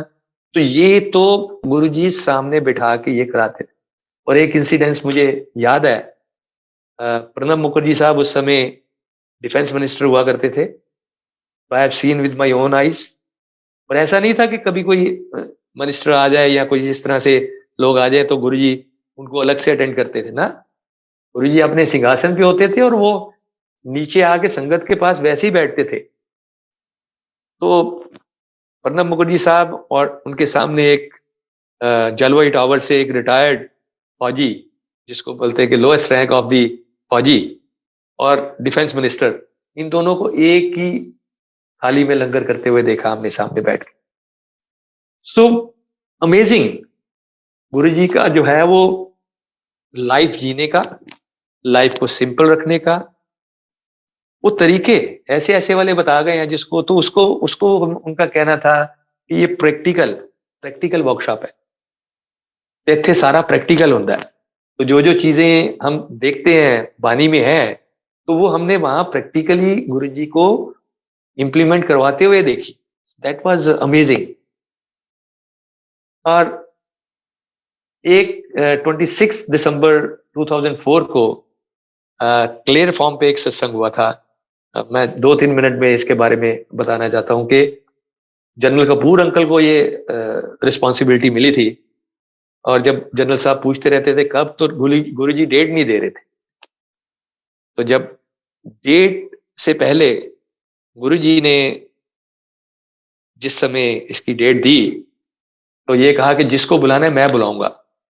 तो गुरुजी ने बहुत सारे भक्तों को, जो कि उस समय छुट्टी का वो हॉलीडेज का टाइम था और अलग अलग जगह घूमने के लिए जा रहे थे, बहुत सारों को बोला कि सत्संग आना है, गुरुजी साड़ियां तो टिकटा हो गई हैं, कैंसिल करा दो। So that was the day जब कि सुनामी आया था, और उसमें से बहुत सारे लोग जो है उन्हीं डेस्टिनेशंस पे जाने वाले थे। तो गुरुजी इस तरह से नहीं कहते कि उस दिन वहां मत जाओ, वहां सुनामी आने वाला है ना। सबको रोक के अपने पास अपने चरणों में बिठा लिया और कल्याण कर दिया। And that was another day जब गुरुजी से बात हुई उस दिन भी, तो अगेन उन्होंने कहा कि मैं आंटी को लेके गया फिर से कुछ कहने के लिए। गुरुजी का ये कहना था, आई हैव ऑलरेडी ब्लेस्ड हर। हमें कई बार नहीं समझ में आती ना, जा ऐश कर। तो जा ऐश कर की जो मैं आज आज की तारीख में मैं उसको कोरिलेट करता हूं, ये 26 दिसंबर 2004 और अभी 26 दिसंबर 2021, कैसे डेट्स कनेक्टेड होती हैं कि उस समय की ब्लेसिंग आज भी वैसे चल रही है। और मेरे लिए ये डेट क्यों इंपॉर्टेंट है, मैं इसका जिक्र करना चाहता हूं। 2014 में मैंने कुछ प्रॉपर्टीज ली थी, उसके बाद 15 में भी ली एक बिल्डर के पास, ठीक ठाक चल रहा था। उसके बाद स्लम्प आया, उसके बाद ऐसी स्थिति आ गई कि बिल्डर जो है वो नजर आना खत्म हो गया, नजर नहीं आ रहे थे, और ये कंपनी लिक्विडेशन के लिए चली गई। और लिक्विडेशन में जब गई है तो ये मार्च से प्रोसेस शुरू हुआ था इस 2021 में, और मेरी जितनी भी हार्ड एंड मनी है वो सब इसके अंदर लगी थी। तो गुरुजी की कृपा से ये 26 दिसंबर 2021 को इसका फैसला हुआ, जिसमें कि एक और जो है प्लेयर जो है रियल एस्टेट के, वो इस पर्टिकुलर कंपनी को लेने के लिए तैयार हो गए हैं, and they will be delivering our houses. अब देखो कि जो वो शब्द बहुत रेलिवेंट हो जाता है, जिसको कहते हैं ना, नानक चिंता मत करो, चिंता तिस्ती है। तो गुरुजी ने बहुत बहुत बार ये सुनाया और बहुत बार प्रैक्टिकली उसमें से गुजारा। और अगर मैं कहूं कि मैं चिंता नहीं करी ना, ये गुरुजी की ब्लेसिंग्स हैं कि उन्होंने मुझे चिंता करने नहीं दी। वो उनकी दया दृष्टि है। मतलब ये पूरे ड्यूरेशन में 14 से लेके 21 तक 7 साल, जो कि प्रॉपर्टी मेरे पास 2015-16 में बन के तैयार होके आ जानी थी, नहीं आई तो नहीं आए। जो भी करेंगे गुरुजी ठीक ही करेंगे, जो भी उनका फैसला है, जिसको कहते हैं ना, वो धीरे धीरे वो सिखाते हैं हमें, ज्यो ज्यो तेरा हुक्म तिमे तिमे होना। तो ये सारी चीजें कैसे कैसे वो हमें सिखाते हैं। लाइफ में बहुत सारे इंसिडेंट्स हैं जो उन शब्दों के साथ जो है जुड़े हुए हैं। गुरुजी ने ऐसी ऐसी वाणी सुनाई है और फिर उसको लाइफ के अंदर उन्हीं की कृपा से वो उसकी इम्प्लीमेंटेशन कराई है। हमारी औकात किसी की भी कोई नहीं है। सो आई एम अगेन सेइंग, ये हमारे गुरुजी की कृपा है। तो ये मैं बता रहा था कि किसी चीज का आपको ब्लेसिंग्स का, और जब ये डेट आई थी फाइनल वोटिंग की, तो मेरे कुछ मित्र थे तो वो बात कह रहे थे कि ऐसा प्रॉब्लम आएगा, ये आएगा। तो ऐसे ही पता नहीं मुझे क्यों नजर आ रहा था, मैंने कहा नहीं, जो डेट है ना, इस डेट में ये फैसला होके बाहर आ जाएगा। 26 दिसंबर है और गुरुजी का ब्लेस्ड डे है। गुरुजी ने ब्लेसिंग्स ये है 17 साल पहले दे दी हुई है। तो मैंने उनके साथ कुछ सत्संग शेयर करा, वॉज वेरी हैप्पी। तो मतलब ध्यान से ही बाहर है सारा का सारा है। और कुछ किसी चीजों का, जैसे मैं कहता हूं कि किसी चीज का आपको 10 साल बाद पता लगता है, 11 साल बाद पता लगता है। तो जैसे मैं जिक्र कर रहा था, रसिक बैरागी गुरु, मतलब जब से गुरु जी के पास गए, हमने कभी भी 31st जो है वो कहीं और नहीं मनाया। लीविंग असाइड ये कोरोना आ गया और ये इस समय मजबूरी है। I am very thankful to Guru ji कि आज 1 जनवरी वो इस तरह से संगत के साथ सत्संग शेयर करा के, और मैं सारे पुरानी मेमोरीज को रीलिव कर रहा हूँ। तो गुरुजी के पास जिस समय वो 31st को जाते थे, तो शब्द कीर्तन चलते थे, वो सारे प्रोसेस में से निकलने के बाद फिर उसके बाद डांस नंबर भी चलते थे और मजे भी कराते थे बहुत। तो मेरी बिटिया ने ऐसे ही एक दिन मन ही मन गुरुजी से बोला कि गुरुजी ਤੁਹਾਡੀ संगत ਜਿਹੜੀ है ना बहुत भोली है, ਤੁਸੀਂ ਜਿਹਨੂੰ ਕਹਿ ਦਿੰਦੇ ਹੋ ਡਾਂਸ ਕਰ ਤੇ ਡਾਂਸ ਕਰਨਾ ਸ਼ੁਰੂ ਕਰ ਦਿੰਦੇ, ਜਿਹਨੂੰ ਨਹੀਂ ਵੀ ਆਂਦਾ ਉਹ ਜੋਗਿੰਗ ਹੀ ਕਰਦਾ ਰਹਿੰਦਾ, ਬਟ ਡਾਂਸ ਕਰਦੇ ਨੇ, ਤੇ ਤੁਹਾਡਾ ਮਨ ਨਹੀਂ ਕਰਦਾ ਕਦੇ ਡਾਂਸ ਕਰਨ ਨੂੰ। तो ये मन ही मन बोला और खत्म होगी बात। गुरु जी 28 जनवरी 2006 को गुड़गांव आए थे, और ये वो रात है जब 28 और 29 वाली, जबकि मेरी डॉटर के सपने में गुरुजी आते। गुरुजी वाज इन गुजराती ड्रेस, और गुरुजी के हाथ में 4 डांडियां, और ऐसे इशारा करके 2 डांडियां इसको पकड़ाते हैं और 2 खुद पकड़ते हैं। और उससे पहले गुरुजी अपने हाइट को कम करते हैं, तो same that of my daughter, उसकी हाइट के बराबर करके और डांडिया के साथ उसके साथ डांस करते, आधा घंटा खूब मजे करके और चले जाते। तो जब मेरी डॉटर ने बताया जब कि ऐसे ऐसे करके आए थे, कहते मैंने बोला तो था गुरुजी को, पर मैंने ये थोड़ा बोला था, गुरुजी तो पंजाबी और हम भी पंजाबी, तो गुरुजी को तो भंगड़ा वंगड़ा करना चाहिए था आगे मेरे साथ। ये कहाँ से डांडिया उठा के ले आए, और ये कहाँ से ये करने लग गए गरबा वगैरह। तो ये बात जाके ये वाली ब्लेसिंग जो है वो 2016 में जाके समझ में आती, 10 साल बाद। वो 16 में कैसे समझ में आती है कि जिस समय इसकी मेरी बेटी की शादी की बात हो रही थी, तो दी फैमिली वाज फ्रॉम गुजरात, और जब बातचीत चल रही थी, हालां मेरी वाइफ को थोड़ा हो रहा था कि दूर है और रिमोट उसमें चले जाएगी, बट जैसी बातचीत आगे बढ़ी क्रिस्टल क्लियर हो गया, गुरुजी ने तो ऑलरेडी ब्लेस कर रखा है, तो कोई बहुत ज्यादा हमें सोचने की जरूरत ही नहीं पड़ी, कोई जरूरत नहीं पड़ी, फटक से। और इतनी अच्छी फैमिली गुरुजी ने दी है, इतनी अच्छी फैमिली दी है। गुरुजी की ब्लेसिंग से ही जो है मेरी डॉटर जो है वो पायलट है, वो एयरबस चलाती है। तो उससे फैमिली गुरुजी ने जो सिलेक्ट करके दी वो एविएशन की फैमिली सिलेक्ट करके दी, जिनको के एविएशन की ड्यूटीज कितनी टफ होती है, एविएशन वाले पायलट्स की रिस्पेक्ट क्या होती घर पे, अदरवाइज लेट जाना, कभी रात को जाना, कभी दिन में आना, कभी अर्ली मॉर्निंग जाना, ऐसी वाली फैमिली सिलेक्ट करके दी है कि जो समझते हैं ये क्या कर रही है, और उसको आफ्टर मैरिज उन्होंने अलाउ करा फ्लाई करने के लिए। सो ब्लेसिंग देखो 2006 की वो सामने कब आ रही है, इस समय 2017 में। So that is a wonderful wonderful process. जो गुरुजी का जो प्रोसेस है ना, वो उनकी ब्लेसिंग्स हैं, वो उसका बयान करना बहुत ही डिफिकल्ट। और जो मोस्ट इंपॉर्टेंट काम जो गुरुजी करते हैं, वो गुरुजी का कहना था कि अलग अलग लोग अलग अलग क्लास में, कई बार जैसे एक फैमिली भी आती थी, कभी कभी गुरुजी कहते थे हो गया एडमिशन, और 4 लोग होते थे तो ये भी बोल देते थे कि मैंने ही पता किदा केड़ी क्लास एडमिशन हुआ है।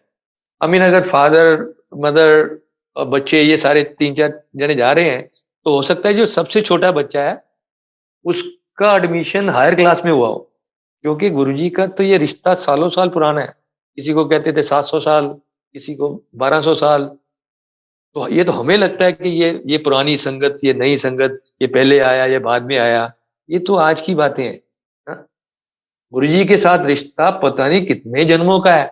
और गुरुजी जब फिजिकल फॉर्म में थे तो ये कहते थे कभी कभी कि हजे हजे मेरे असली भगत हजे आना लेने, असली भगत आना लेने मीन्स ही वाज नोइंग कि किसने कब जुड़ना है।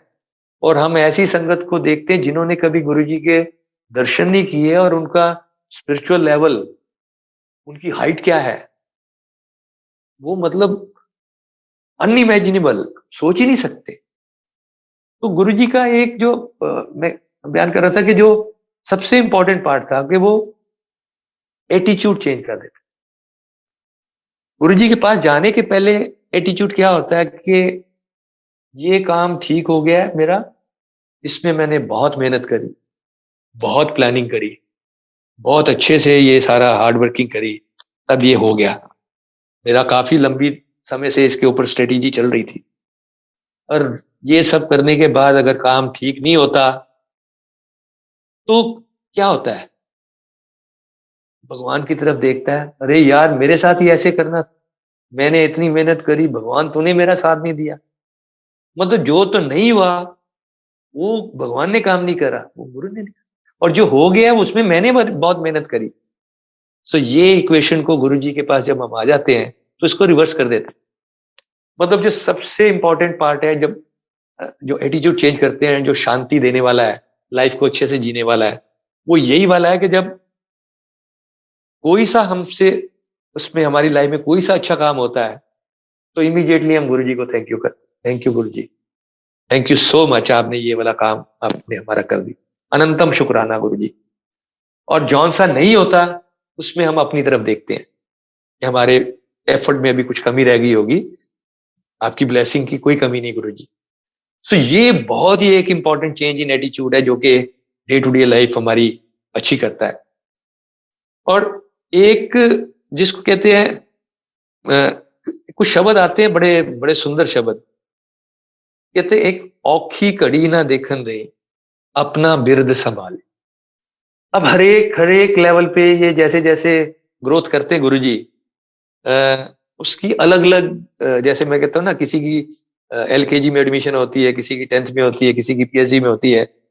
तो व्हाट हैपन्स कि जब सर्कमस्टांसेस, मैं औखी घड़ी से बात करता हूं कि ऐसे ऐसे दो तीन और शब्द है बड़े सुंदर। एक तो है कि जिसके सिर ऊपर तू स्वामी, सो दुख कैसा पावे।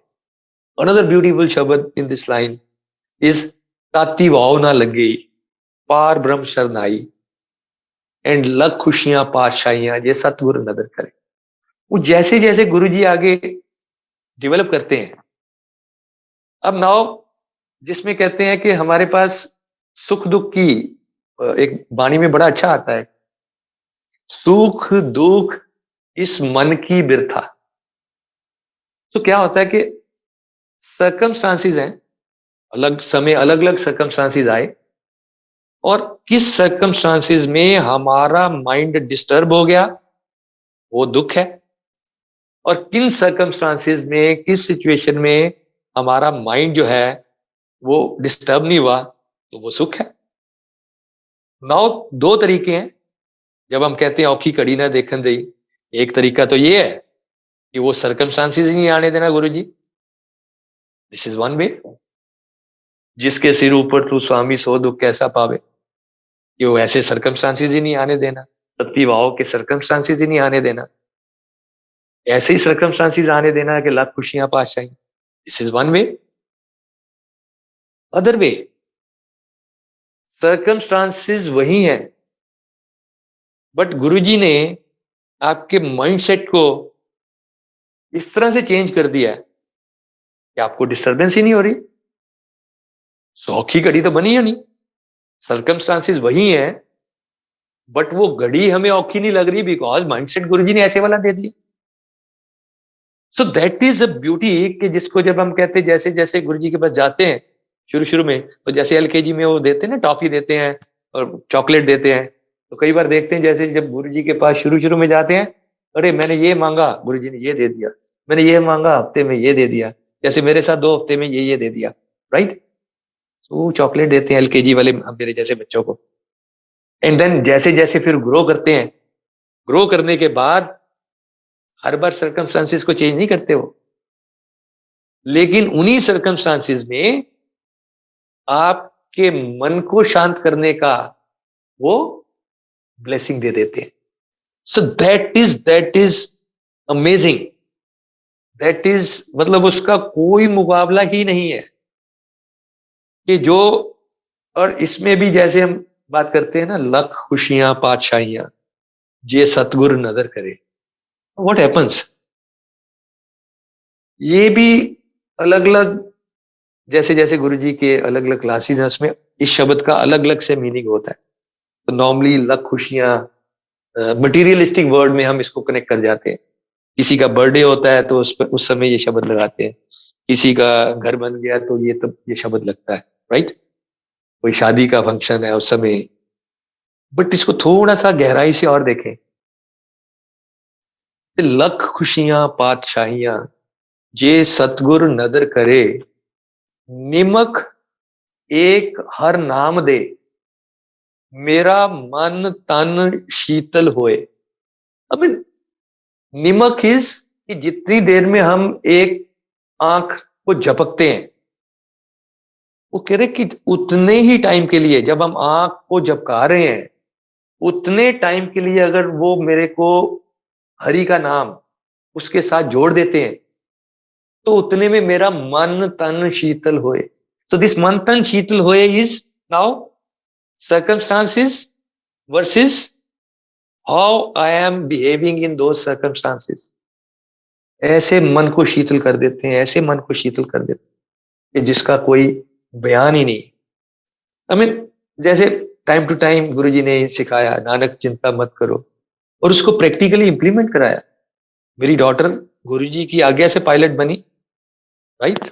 उनसे हमने परमिशन ली थी, 5 साल तक जॉब नहीं थी, रिसेशन आ गया। तो वो वाला टाइम ऐसे वाला था कि गुरु जी ने हमें ऐसी ब्लेसिंग दी कि उस टाइम को हम सब ने इतना अच्छे से गुजारा, और जितना अच्छा मेरी डॉटर ने उस समय उस फेज में सीखा है जिंदगी के बारे में। मतलब हम तो, I was around 46 year old जब मैं गुरु जी के पास गया हूँ, 45 ईयर ओल्ड। बच्चे चले गए हमारे, जो बिटिया मेरी 14 साल की थी। तो कभी कभी तो मैं यही सोचता हूं कि इन बच्चों की वजह से हम लोग गए हैं वहां। हमारी बारी है तो अदरवाइज हम भी चले जाते जब हम 14 साल के होते। ये बच्चे हमारे ब्लेस्ड हैं, मेरी डॉटर ब्लेस्ड है। और क्या क्या नहीं सिखाया गुरुजी ने, क्या क्या नहीं सिखाया। तो अप्स एंड डाउन्स लाइफ की, जैसे अब 2 साल निकले पिछले वाले, बहुत ही ज्यादा डिफिकल्ट, शायद याद भी नहीं करना चाहते हम इन टफ टाइम्स को। बट नेवरदीलेस इस सारे टाइम में गुरुजी ने, जिसको कहते हैं ना कि अगर वो चिंता वाले कंपोनेंट के अगर 1-2% कभी बच गया होगा, तो इसमें सिखाया। जिस समय हमने लोगों को ऐसे जाते देखा, मेरे ऐसे कुछ अच्छे मित्र थे, उनको जाते देखा, बहुत क्लोज वालों को, तो वो गुरबानी की जो है ना वो, हम आदमी हाँ एक दमी, मोहलत मौत न जान, मतलब वो लिटरली वो समझ में आया कि ये जितना मैं के अंदर चलते रहते हैं, एक दम है। आदमी का मतलब ही है एक दम। अगर एक दम नहीं आया तो आदमी नहीं है, फिर वो डेड बॉडी बन जाती है। उसको बॉडी कहते हैं। नाम उसी समय तक है जब तक दम आ रहा है। जिस समय दम निकल जाता है तो उसको नाम से नहीं बुलाते, उसको हम कहते हैं ये बॉडी आ गई है, बॉडी चली गई है, बॉडी का ये करना है हमें। दैट इज, मतलब गुरु जी के, मतलब इतनी चीजें वो सिखाते हैं टाइम टू टाइम, इतनी चीजें सिखाते हैं। Ups and down is part and parcel of the life, इसने आना है। लेकिन अगर गुरु ने अपने चरण शरण में ले लिया, गुरु जी महाराज ने, तो बस उसके बाद फिर वो आपको, आपकी सोच को बदल देते। और टाइमिंग, जैसे मैंने पहले बताया कि टाइमिंग गुरु जी का, टाइमिंग हम में से किसी का नहीं। मेरे बड़े भाई साहब को हमारे साथ इतना कुछ 2 हफ्ते में हो गया था, लेकिन मेरे बड़े भाई साहब को गुरु जी के पास जाने में 1-1.5 साल लग गया। बट इसका ये मतलब नहीं है कि वो बाद में गए हैं तो उनका स्पिरिचुअल लेवल मेरे से ज्यादा अच्छा, मेरे से ऊपर है। हर एक की अपनी अपनी क्लास है, उनका पिछले जन्मों का पता नहीं क्या क्या गुरु जी के साथ रिश्ता है। एंड इट हैपेंड, एक बड़ा सुंदर सत्संग है। जब वो गए तो बड़े मंदिर में, एक बार सिर्फ मंडे को खुलता था, तो बड़े मंदिर गए जब मंडे को, तो वो जाके गुरु जी की गद्दी पे माथा टेक रहे। उन्होंने देखा एक और संगत आई, उन्होंने पहले शिव जी की मूर्ति पे माथा टेका। ऐसे मन में एक वो आ गया कि भाई पहले गुरु जी के माथा टेकूं या पहले शिव जी के टेकूं। आ गया, बाहर आए, चाय प्रसाद समोसा प्रसाद ये सब हो गया। अब ये होने के बाद जब दोबारा मत्था टेकने के लिए गए, तो इस बार ये शिव जी की मूर्ति पे माथा टेकने के लिए गए। और मेरी डॉटर और मेरे भाई साहब की डॉटर दिव्या, ये दोनों साथ में थी। अब माथा टेकने के बाद ये वहां सामने से वो शिव जी की मूर्ति की तरफ देखे जा रहे हैं 2-3 मिनट। एंड वहीं पे इन्होंने फिर ये सत्संग हमारे साथ शेयर करा कि मेरे मन में ऐसे ऐसे करके ये बात आई थी। और जब मैं माथा टेका हूं शिव जी महाराज की मूर्ति पे, तो मेरे को क्या दिखाया कि गर्दन से नीचे नीचे तो शिव जी महाराज हैं, और जो गर्दन के ऊपर जो फेस है, आमीन, तो वो फेस गुरु जी महाराज का। तो वही दर्शन दिए गुरु जी ने, और ये समझाया कि आप यहाँ पे दर्शन कर लो या वहां पे कर लो, यहाँ माथा टेक लो, वहां माथा टेक लो, यहाँ पे भी मैं हूं और वहां पे भी मैं हूं। और टाइमिंग में एक, जिस समय गुरु जी नजर करते हैं ना, दया दृष्टि करते हैं, उसी समय उनके पास जा पाते हैं। किसी की कोई औकात नहीं है, कोई औकात नहीं है। हमारे कॉम्प्लेक्स में मैं रहता हूँ, जैन साहब है, केसी जैन अंकल, तो वो 2006 से गुरु जी को जानते, लेकिन नहीं जा पाए। उसके बाद गुरु जी ने फिजिकल फॉर्म छोड़ दी। उसके बाद गुड़गांव में कभी कभी एनुअल सत्संग होता था, उसमें चले जाते थे, लेकिन जो जुड़ाव होता है ना, वो जुड़ाव नहीं हुआ। अब समय आया 2017 में जुड़ाव का। अब जब समय आया तो एक दिन मेरे पास उनका कॉल आता है कि ऐसे ऐसे करके मैंने एक सपना देखा है। क्या देखा है? कहते कि मैं एक ऐसी जगह पे हूं जहां बहुत ही ज्यादा रश है, बहुत भीड़ है, लाखों की संख्या में, और इसके बीच में से कोई महापुरुष आके मेरे सिर के ऊपर हाथ रख के जाते हैं, और इससे पहले कि मैं उनको देख पाऊं वो अदृश्य हो जाते हैं। तो मैंने कहा, जैन साहब आप मेरे को सवेरे सवेरे ये वाला ड्रीम क्यों सुना रहे हो? इस सेट कि मैंने और किसी को, अपने जानकार जो है मेरे फैमिली से या और फ्रेंड्स या किसी और को नहीं देखा, लेकिन उस भीड़ में मैंने आपको देखा है। तो मैंने कहा फिर तो आपको क्लियर है, आपको पता है मैं कहाँ जाता हूँ। कहते इसलिए फोन करा है, गुरु जी के पास जाना है। तो वो जब 2017 में उनका वो जुड़ाव हुआ, वो इतना अमेजिंग, इतना अमेजिंग, कि जब फर्स्ट टाइम समाधि पे माथा टेकने के लिए वो गए हुए थे, तो पीछे से उनकी पीठ पे ऐसे करके उन्होंने शेयर करा, वहीं आगे मेरे साथ जोर से किसी ने हाथ मारा, और पंजाबी में बोलते हैं, चल उठ जाओ, बहुत मत्था टेक लिया, खड़ा हो। और कहते मैंने पीछे मुड़ के देखा, देयर इज नो वन, कोई भी नहीं। एंड सब्सिक्वेंटली तो ये है कि वीक में कभी एक बार, कभी 2 वीक में एक बार गुरुजी उनको दर्शन दे रहे हैं, सपने में उनको डायरेक्शंस दे रहे हैं, और उनके घर में स्वरूप आ गया है एक, जो घर में रख लिया। और उनकी डॉटर इन लॉ शालू जैन को सपने में आके गुरुजी कहते हैं कि मेरी चाह कितने है। तो सुबह उन्होंने कॉल करा मेरे को कि ऐसे ऐसे करके क्या हमें कोई सत्संग करना चाहिए। मैंने जनरल पूछा कि आप जो है गुरुजी को भोग लगवाते हैं? कहते नहीं, हम तो जैन्स हैं, हमारे यहाँ तो कोई ऐसा रिचुअल नहीं होता। ऐसा क्या होता है? मैंने कहा जो कुछ आप खाते पीते हैं, अगर गुरुजी का स्वरूप आके आपके घर में हो गया तो ये समझो कि गुरुजी महाराज वहां पे विराजमान है। ब्रेकफास्ट करते हो तो गुरुजी को पहले ब्रेकफास्ट कराओ, एंड सिमिलरली लंच डिनर। तो दे स्टार्टेड लाइक दैट। ऐसे ही उनके घर में एक बार सत्संग था, तो गुरुजी ने उनको सपने में बताया एक शब्द, के सत्संग में ये वाला शब्द चलेगा और इस कलर के फूलों की डेकोरेशन होगी। That much of the detailing. अभी मैं कह रहा हूँ, सलूट करता हूँ नई संगत को कि गुरुजी का उनके साथ प्यार। तो वो सवेरे उठ के कहते नेट पे मैंने ढूंढा, वो मैंने कभी शब्द नहीं सुना था, तो वो शब्द मिला। उनके घर सत्संग हुआ, उन्होंने वो शब्द चलाया। तो कभी कभी तो मैं ही जैन अंकल को बोलता था कि जैन अंकल, अभी गुरुजी महाराज आए ना आपके सपने में, तो यार उनको बताना मैं भी इसी कॉम्प्लेक्स में रहता हूँ, इस वाले टावर में। हंस रहा था मैं उनके साथ। तो गुरुजी का जो कनेक्शन है, हर एक का 1:1, हर एक का अपना अपना कनेक्शन है। और आज अगर हम ये देखते हैं कि गुरुजी महाराज फिजिकल फॉर्म में अवेलेबल नहीं है, तो शायद जो लोग फिजिकल फॉर्म में जिन्होंने दर्शन करे हुए हैं, उनके लिए वो ज्यादा पॉसिबिलिटी थी अपनी बात कह पाना ना। मैं एक सत्संग गुरुजी के फिजिकल फॉर्म छोड़ने के बाद का और शेयर करता हूं आपके साथ। ये मेरी छोटे ब्रदर की बेटी दिव्यानी का है। छोटी है हम सारी फैमिली में, लेकिन उसका कनेक्शन कितना सुपर्ब है। जैसे मैं कह रहा था कि किसका कौन सी क्लास में एडमिशन हुआ है वो गुरुजी जानते हैं। तो दिव्यानी 2011 में हमारे पास गुड़गांव आई +2 करने के बाद आईआईटी की तैयारी करने के लिए। अब जिस समय ये लुधियाना से निकली तो गुरुजी ने इसको बोला, मतलब इंटरेक्शन गुरुजी की 1:1 होती कि आप जा रहे हो वहां पे, रिजल्ट आपका कुछ भी आए मेरे से नाराज नहीं होना। ओके गुरुजी। ये हमारे पास आई, 1 साल पूरी इसने पढ़ाई करी अच्छे से, but result was not up to the mark.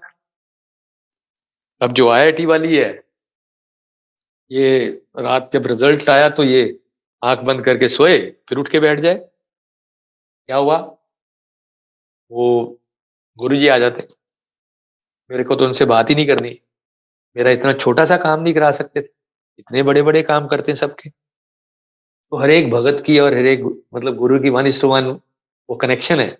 Anyway, नाराजगी खत्म हुई तो उसकी एडमिशन जाके हुई बठिंडा में। तो कहाँ आईआईटी और कहाँ बठिंडा सिविल इंजीनियरिंग में। और जब ये लड़की 5th सेमेस्टर में आ गई, 5th सेमेस्टर के एग्जाम से, उससे पहले गुरुजी ने फिर इससे इंटरेक्ट करके इसको बोलना शुरू करा कि तू छाड़ दे, इथे नहीं पढ़ना।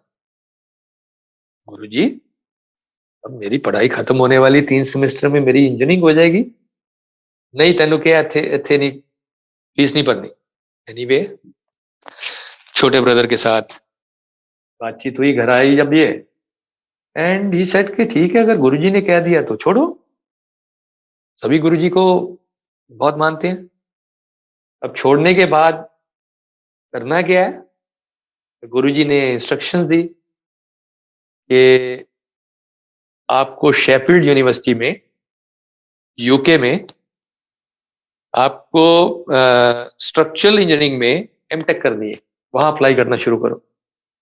अब जब अप्लाई कर रहे हैं वहां से इतने नेगेटिव रिस्पांस कि +2 के बाद पहले 1 साल ड्रॉप करा आईआईटी के लिए, उसके बाद सिविल इंजीनियरिंग के 5 सेमेस्टर कर लिए। हम इस तरह से बच्चों को नहीं लेते। जो गुरुजी कहते रहे ये चलता रहा, 2 ढाई महीने 3 महीने ये सत्संग चलता रहा। इट वॉज लॉन्ग सत्संग, but end of the day फिर वाइस चांसलर का एक बार कॉल आता है कि हमने एक स्पेशल मीटिंग करी थी कि आपका इतना फॉलो अप है, पर इस बच्चे के तो मार्क्स ही अप्रोप्रिएट नहीं है। इसके 70% मार्क्स हैं और हमारा कट ऑफ जो है 80% है, उससे नीचे हम बच्चे नहीं लेते, इसको फॉलो अप करना बंद करें। अगेन पिंग पोंग, जो भी गुरुजी की डायरेक्शंस हैं वो फॉलो हो रही हैं। And one fine day get A call कि हमने जो इस पर्टिकुलर ब्रांच ऑफ इंजीनियरिंग के लिए इंडिया के स्टूडेंट्स के लिए ये कट ऑफ जो है इसको 80% से 70% कर दिया, एंड इस बच्चे की एडमिशन हो जाएगी कल, हम डाल देंगे आपको मेल। तो दैट इज इन 2014। सो कहने का ये मतलब है कि हम गुरुजी से मारुति मांगते हैं, उन्होंने मर्सिडीज देनी है। गुरु गुरु के खेल है ना, क्या हम क्या मांग रहे हैं, उन्होंने क्या देना है। हम आज मांग रहे हैं, उन्होंने 3 साल बाद देना है। तो टाइमिंग गुरुजी के, ओके, कब देना है, क्या देना है, देना या नहीं देना, उनके हुक्म के अंडर रहना। तो ये प्रोसेस जो है ना, ये गुरुजी ने काफी डिफिकल्ट ढंग से जब सिखाते हैं ना, तो सिखाते अपने तरीके से, फिर वो नींबू की तरह निचोड़ते हैं। तो ये जिस समय हो गया उसका एडमिशन 2014 में हो गया था, 2019 में उसकी कंप्लीट होगी 5 साल। अब 5 साल की पढ़ाई जो है यूके में अपने आप में एक लंबा चौड़ा फंड मांगती है, और ब्रदर के रिसोर्सेज जितने थे छोटे बिजनेस में से, तो गुरुजी ने उसके बिजनेस को अप्रोप्रिएट करा ताकि वो उसको अफोर्ड कर पाए। तो वो करने के बाद 2019 में फिर क्या होता है कि इसकी एक हफ्ता रह जाता है इसकी जॉब नहीं है, क्योंकि जब भी देखते हैं वो पासपोर्ट देखते हैं इंडिया का, तो मीन्स नहीं, पहले ब्रिटिश वालों को मिलेगी। तो लिटरली जितने भी बच्चे थे इसके बैच में जो फॉरेन कंट्रीज से थे, इतना उस समय वहां पे जॉब्स का रिसेशन था, वो सब अपने अपने कंट्रीज वापस चले गए, एक्सेप्ट हर। एक वीक बचा हुआ है और हम सबको भरोसा है कि गुरुजी करेंगे जो। And just a week before she gets a job, job आ जाती है, सब चीजें ठीक ठाक चलती है।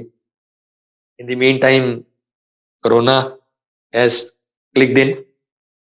20 में जॉब भी चली गई, और उसके बाद 20 में इसका जब जॉब नहीं है तो वीजा नहीं, वो 2-3 महीने मिलते हैं, जुलाई तक का वीजा है 2020 का।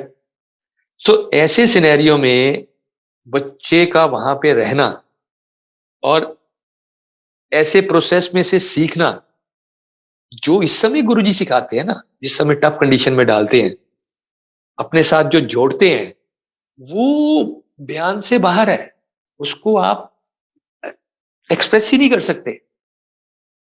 तो वो 2020 में अगेन गुरुजी देन ही हैज गिवन ए डायरेक्शन, ऐसी ब्लेसिंग दी कि एम्बेसी में जब चिट्ठी डाली तो उन्होंने बोला कि स्पेशल सर्कमस्टांसिस है, जब तक हम आप लोगों को नहीं कह देते तब तक आप अनऑथराइज नहीं हो, जिस दिन हमारी चिट्ठी आएगी उस दिन आपको छोड़ के जाना पड़ेगा।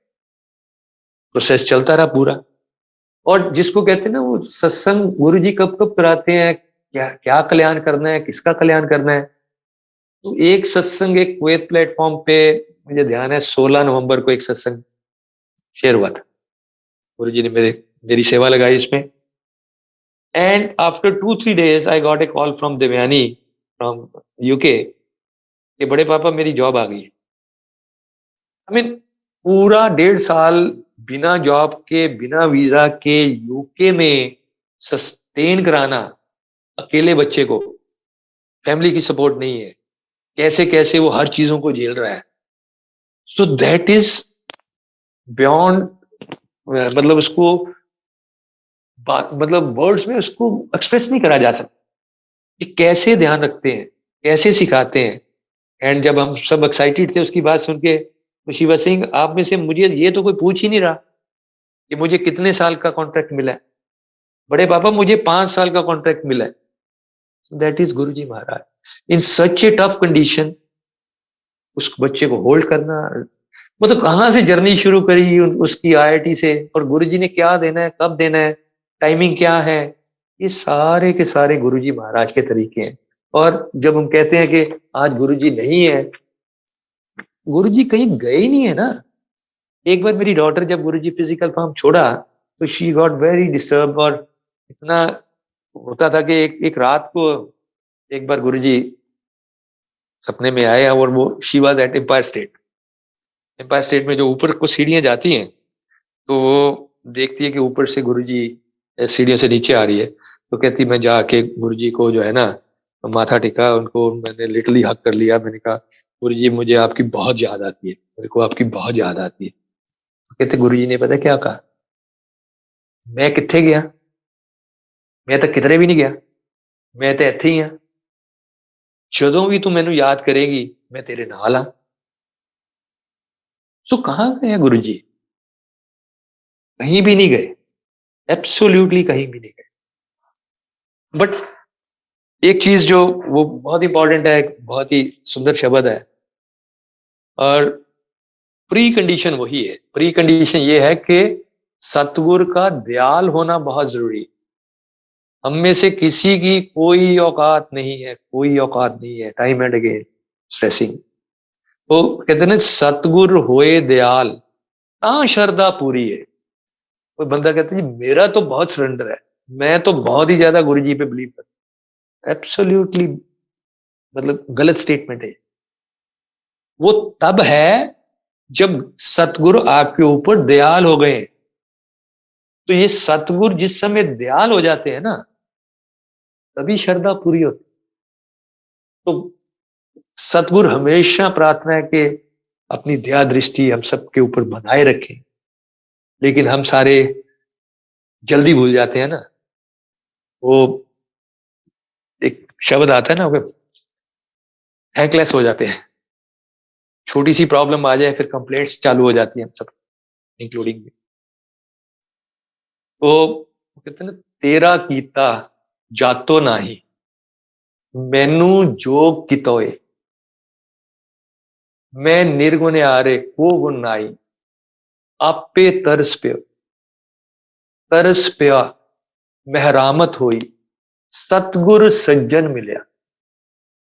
आई मीन, जब वो तरस करते हैं, मेहर करते हैं,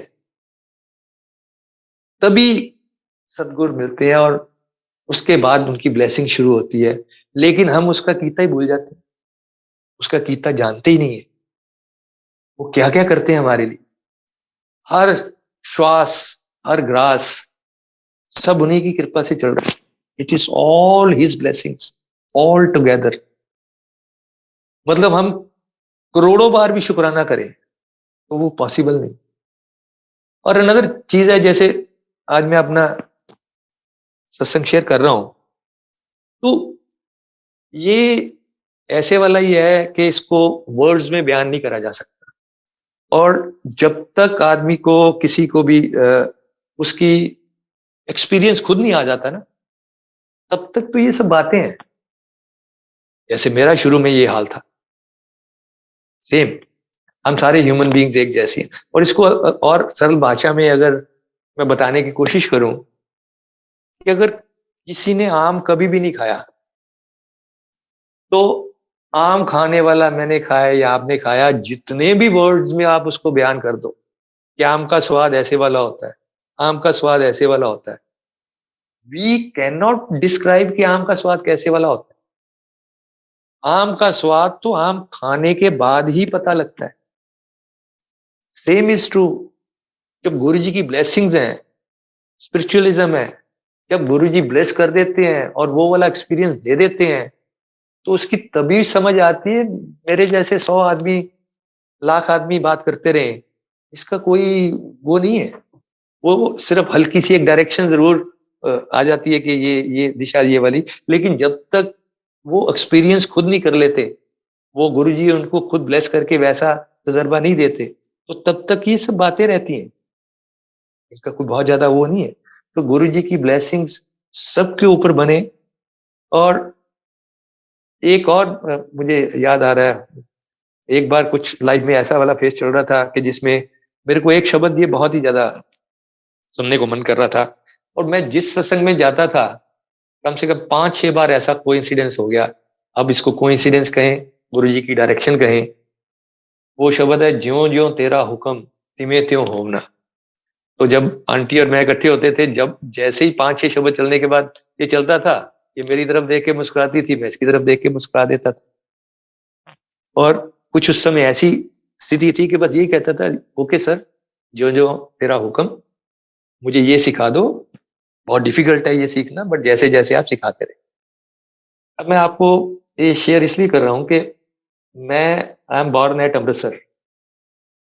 अमृतसर से मैं हरमंदिर साहब छोटे होते जाता रहा हूँ। I was there till 1974। Subsequently हम लोग लुधियाना आ गए, सब्सिक्वेंटली गुड़गांव आ गए, राइट। मैं 2019 में, माई डॉटर इज पायलट, तो इसकी कोई फ्लाइट थी अमृतसर की, तो इसने इंसिस्ट करा कि नहीं, वह मेरा एक दिन का ब्रेक भी है, तो जाके आएंगे, थोड़ा घूम के आएंगे। चले गए। तो जब हरमंदिर साहब गया मैं रफली 25 एक साल बाद, तो जब हम एंटर कर रहे थे हरमंदिर साहब में, तो कौन सा शब्द वहां पे चल रहा था? ज्यों ज्यों तेरा हुक्म तिवें त्यों होना। सो गुरुजी महाराज बताते, मैं हर जगह हूं, हर जगह हूं मैं। मतलब ऐसा नहीं है अगर मैंने मंदिर जाना छोड़ दिया तो, ऐसा नहीं, मैं मंदिर भी जाता हूँ, गुरुद्वारे भी जाता हूँ, मस्जिद जाता हूँ, चर्च जाता हूँ, तो लेकिन जहां पे भी मैं जाता हूँ, मैं गुरुजी को ही माथा टेकता हूँ, गुरुजी महाराज को ही प्रणाम करता हूँ कि बस ऐसी कृपा बनाए रखे मालिक। और क्या कहूं कि बिफोर आई एंड, एक तो अरदास करना चाहता हूं कि जो भी ये टाइम जो है पीछे निकला है 2 साल, और आने वाले टाइम में छोटी सी चीजें कुछ नजर आ रही है अभी बची हुई। तो इसमें बस वही प्रार्थना है कि अपनी मेहर कर सब्बे जी समार, ये मालिक कुल आलम दा भला करो, कुल आलम दा। रोगी का तुम खंडो रोग, दुखिए का मिटाओ प्रभ सोग, ये मालिक सरबत दा भला कर, सरबत दा। और थैंक यू या शुक्रिया तो हमारे बस का ही नहीं है ना कहने का। मतलब हम कितना भी उसका शुक्रिया करते रहे, कितना भी करते रहे, वो पॉसिबल नहीं है कि हम उनका शुक्रिया अदा कर सकें। तो लास्ट में इसी से वाणी को विराम दूंगा कि बहुत शुक्रिया, बड़ी मेहरबानी, मेरी जिंदगी में हुजूर आप आए, कदम चूम लूं या के आंखें बिछा दूं, करूं क्या ये मेरी समझ में ना आए। बहुत शुक्रिया, बहुत शुक्रिया मालिक आज के इस सत्संग सेवा के लिए। सारी संगत को मेरा प्यार भरा नमस्कार, गुरु जी को प्रणाम।